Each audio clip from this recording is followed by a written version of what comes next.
Manchester United 4-1 Bournemouth, the same team that destroyed us for 2 consecutive seasons. This was a signal to Arsenal, 17th August, Gyökeres, whoever. We've brought all these players, Zubimendi. Arsenal is unplayable. We are going to beat them. Listen, tell these Arsenal chaps, any Arsenal chap you meet, tell them that Manchester United is here for the title.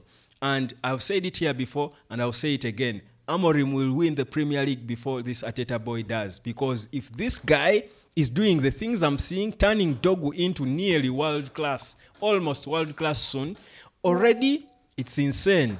Guys, let me even lock them out because I have no time for people who do not understand what Man United is all about. Like, share, subscribe, drop a comment. And have you learned how to earn online? Have you really sat down and reflected on your life and how the internet can change it in terms of how you earn? Don't you want to enjoy the new money, smart money, quick money that grows so much, so fast?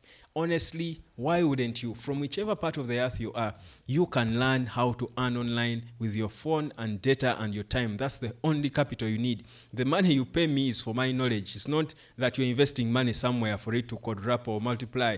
In the internet, it doesn't work like that. Where are you putting money? There's no machine online that or app that churns out money. No, there's nothing like that. But there are little things you can do with that time, that phone, and that data from wherever you are, and you earn. But guys, have you subscribed? Because the season is around the corner. We are going to be charged and powered to give you massive big watch alongs. You love them on all our platforms. It's going to be massive. You don't want to miss it for the world. But let's get proper into this whole proper match reaction, lessons learned, player ratings. It's all in one. I'm giving it to you now. Patrick Dorgu, for me, was the man of the match, by the way. Dorgu scored his first goal in a Man United jersey. That's even far from it. But the pace, Amorim was amazed by the intensity that all these players, even without Cunha and Mbumo, these boys were so intense. These are the same players that could barely run before. Dorgu's intensity now is insane. Dorgu has always had all the fundamentals. Amorim has got such an eye. Dorgu makes the best runs, I think, for a wing-back. He makes all the perfect runs. Before, the issue was his final ball, his delivery, and his composure, because he was so much into trying to prove himself that he lost the calm. And he looked a bit jittery, so he would make mistakes, looked a bit flat and not flexible, because he was trying to be careful, avoiding to make a mistake. But when he freed himself up and got the intensity that Amorim brought coaches, athletics coaches, to bring into this team, Dorgu is unplayable. He's a beast. He's an elephant. Call him whatever you want. His runs now, he's even cutting in and inverting himself from wide places to come into the middle of the pitch with the ball, taking on people. So aggressive, so powerful. He's crossing balls, scoring now and assisting with his right foot, the weaker right foot. If you saw the goal that Hojlund scored, the moment Hojlund learned that Benjamin Sesko is being touted to join, he also now started looking like some magician. Game number 2, and Hojlund is something else, and everyone is saying this boy should be given time. We said it here before. Consistent, I said, still think there is a player, at least one more season for Hojlund. Now we're here, he could be in a swap deal for Sesko, but whatever the case may be, even if Hojlund had to leave now, clubs will come fighting for his signature. He has shown why United paid 72 million quid for him, because he's young and there's a player in there. The runs he was making with so much energy and hunger and desire, with so much assurance and conviction in him. He was fighting. He created a goal for Amad Diallo. Save for the goal, the beautiful header he scored. But the things that Hojlund did on the pitch were so impeccable, and you would think, do you even need to spend so much money on another young striker? Whether they bring Sesko or not, Hojlund will still ball. Trust me, if he has Cunha and Buma behind him, and he looks this sharp, Hojlund will be unplayable. Talk about Diego Leon. Diego Leon comes in from the bench and brings unenviable energy. This is the energy Amorim wants from his players, because his game is all about intensity and running. If you can run with the ball, you're an Amorim player. Diego Leon was dribbling the ball, charging forward direct, running into bodies. He ran and even tripped himself and fell down, rolled and even got up again, and until he pushed until Ethan Williams scored a goal. I mean, it is all just different. These are the same players looking completely different. Different motivation, different conviction, different skill as if, different desire. This is what Luke Shaw saw in this team and said, we can win it. We are talking a world-class left back saying that.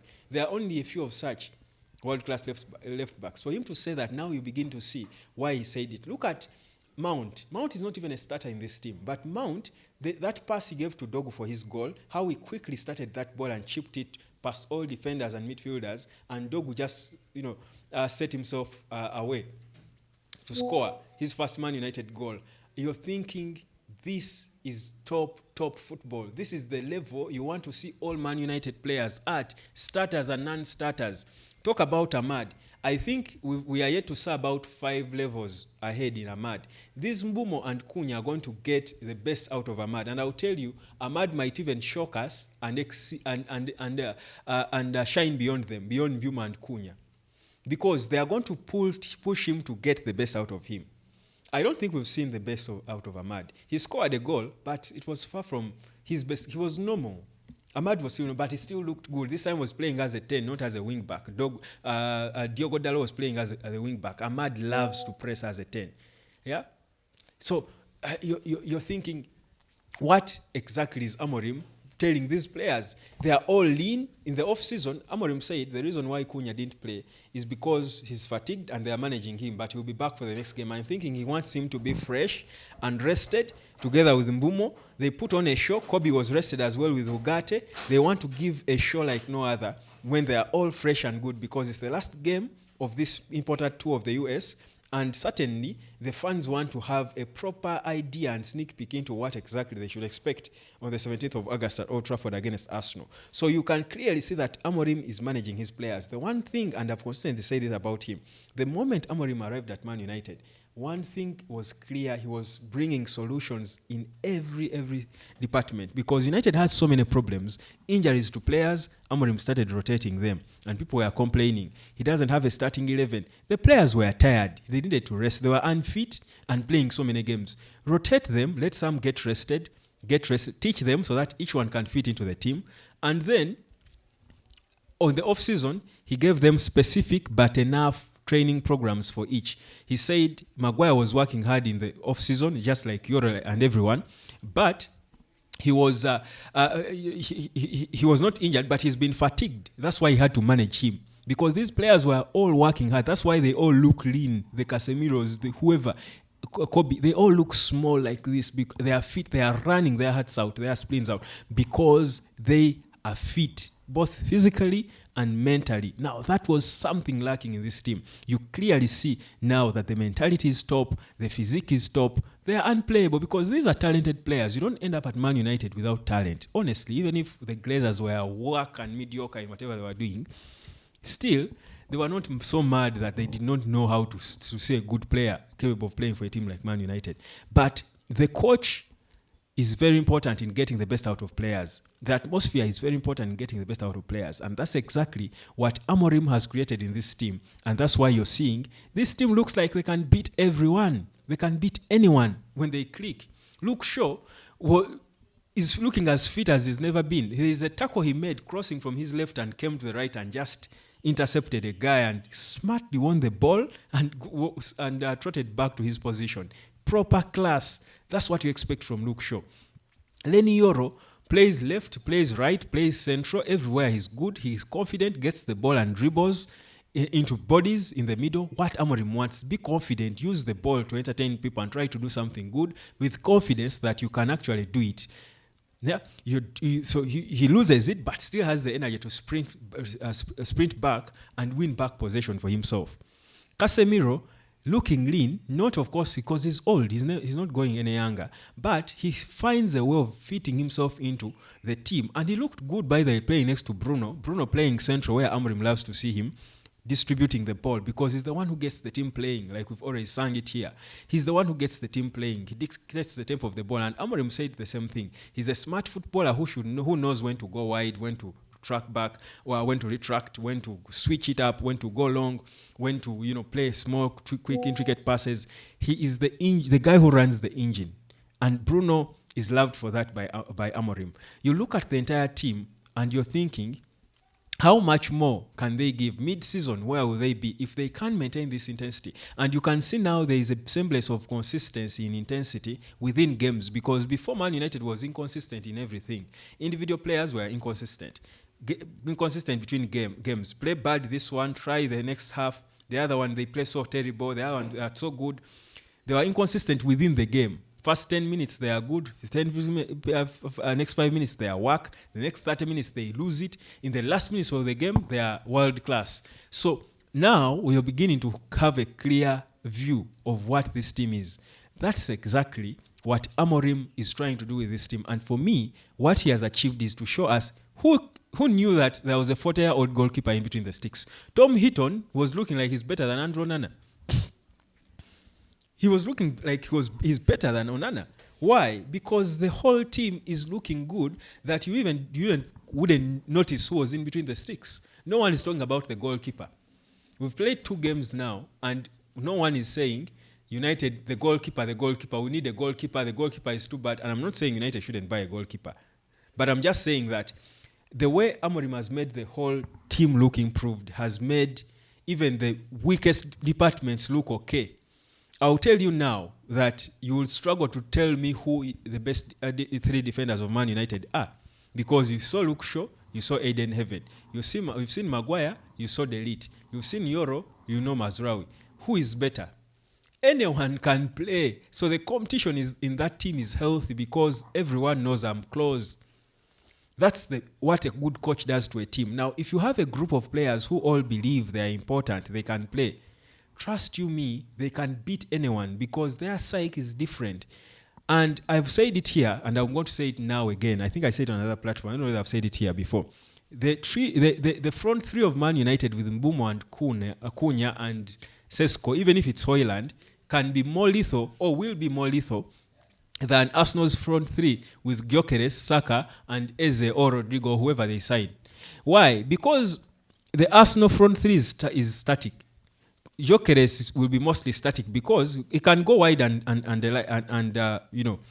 back and drop. But because Saka is static, Gyökeres is going to have to be static. So is the winger on the other side. And when players are static, when strikers are static, they are easy to tame. You prepare for them because they play that one position and, of course, make a few little movements wide and in. But this trio of Mbeumo and Cunha, they are clinical. They are good with the ball. They've got pace. They are so unpredictable. They can do anything with the ball. They can shoot. They can score. They can be 9s. They can be 10s. They can drop and defend. You don't know how they are going to beat you. They are so mobile and clinical. So for me, I think such a front 3 is lethal. Amorim's front 3 can give us something close to what Liverpool had, which I think for me is the model of a dynamic front 3 in Premier League football in recent years, when they had Sadio Mane, Fabinho, and Mo Salah. I think Man United can give you that with Cunha, Mbeumo, and whichever striker you add. Whether it's Hojlund or Sesko, you can still get the same. And those front 3s are the best in modern football. They are difficult to tame. When you have the right players with the right pace and intensity and ball usage, honestly, you can beat anyone. That's why I say on paper, Arsenal looks better by far than Man United, world-class players and what. But realistically, if you think about it meticulously, Man United can easily destroy this Arsenal team on the 17th of August. This game for me proved to me that we are not so far off, and honestly, we are in the title conversation. This team, the worst this team can achieve is top 4.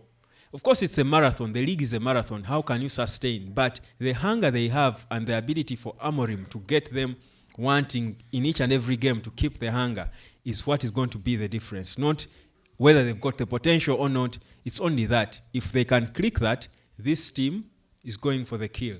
I'm telling you.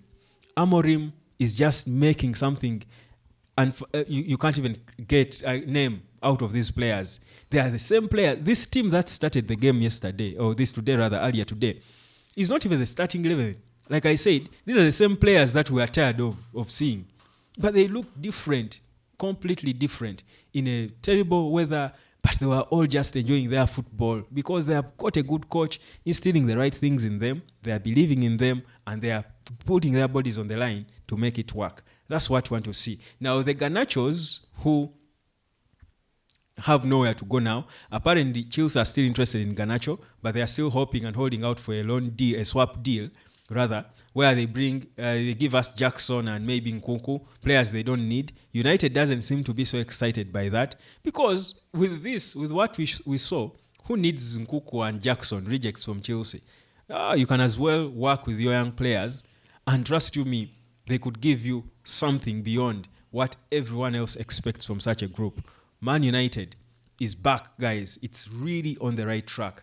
This is what Amorim wanted this preseason. But I'm telling you, hadn't it been for those 6 months where they got him quickly, like military style, from Sporting to instantly come, sack Ten Hag and get him to fidget with the remainder of the season, hadn't that been the case, this preseason would be different. It would be more of a learning phase for Amorim, everyone trying to know the players. The window will not be put to good use. But those 6 months of suffering, like Amorim keeps saying, where I think the real reason why Man United is able now to be looking like a team that can compete for the title. Trust you me, we will be back sooner than later, and you will love to see it. This is the United Sport. My man of the match, Patrick Dorgu. Ratings out of 10. Tom Heaton had not so much work to do. I would give him 7. The defense, the lead, of course, own goal, but I'll still give him maybe a 6.5. Euro, maybe 6.5 or 7. Then Luke Shaw, I'll give maybe 7.5. In the middle, Casemiro, maybe 6. Bruno, maybe 7.5. Mad, 8. I would give Hojlund 9. I would give Mount, maybe 8.5. I would give Dorgu 9.5 out of 10. That's how generous I'm going to be. Because these guys are all intense and exciting. Isn't that good? My name is Webb. For Amorim, I'll give him 9 out of 10 for now, for both games, because this team is improving in everything. Everyone is improving. I said it, we struggled before with Erik Ten Hag in identifying just 2 players who he improved, or the team. What was he improving in the team?